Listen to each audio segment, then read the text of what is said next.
Over the past couple of days, I have been reflecting on my Pop-Pop who recently passed away.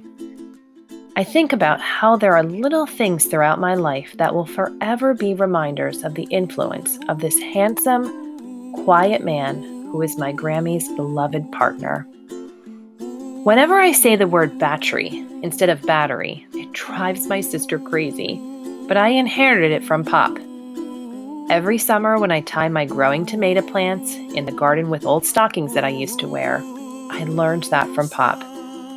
When Dan sometimes talks like Pop, saying his common phrases, "Honest to God," or "I've been snacking all day," I always smile and think of Pop. When I go in my bathroom and see a little face Pop drew on my wallpaper, I chuckle to myself and think of Pop. Sometimes when I make runny scrambled eggs, I think of Pop because he used to make them for my Danny boy when he was a baby. When I walk in my garage sometimes, I see the shelf labeled Pop's Wine and Cigars. Dan set it up years ago when he would come over and sneak in the garage while my Grammy was watching her endless hours of soap operas. I remember playing Pacino with Pop at the kitchen table in their Promised Land house late at night with my sister.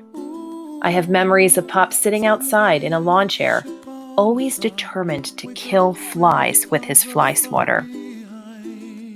More important than these little reminders of Pop throughout my life are the memories I have of my grandparents watching us as kids and watching my own two children when they were younger.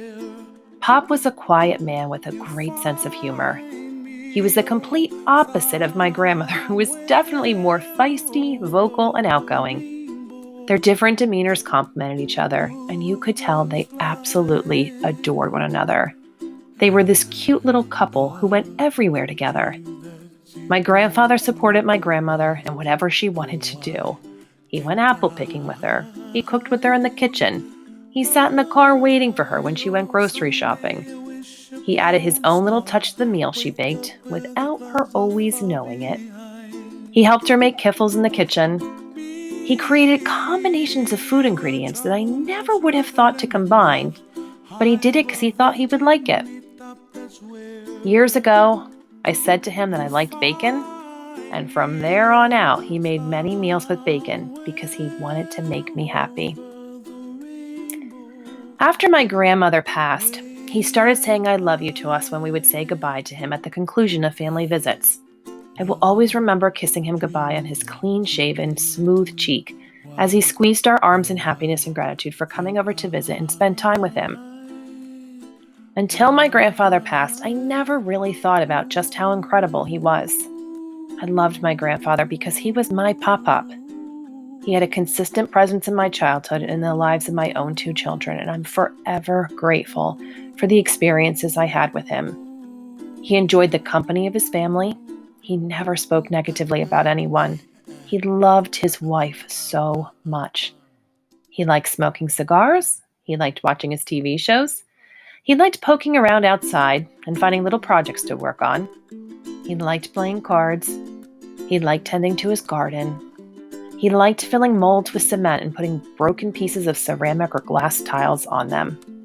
He liked when his daughters were around. He liked going to the casinos. He loved his grandchildren and his great-grandchildren. For me, the legacy that Pop leaves behind is the importance of family and spending time together. He loved spending time with family, and he was so happy when family came to visit him. As a father, grandfather, and great-grandfather, he played a pivotal role in my upbringing, and I'm so grateful that he left such an impact on my life and the lives of my two children. Rest in peace, Pop, and I'm so happy you're in heaven with Grammy, so you can make meals together again.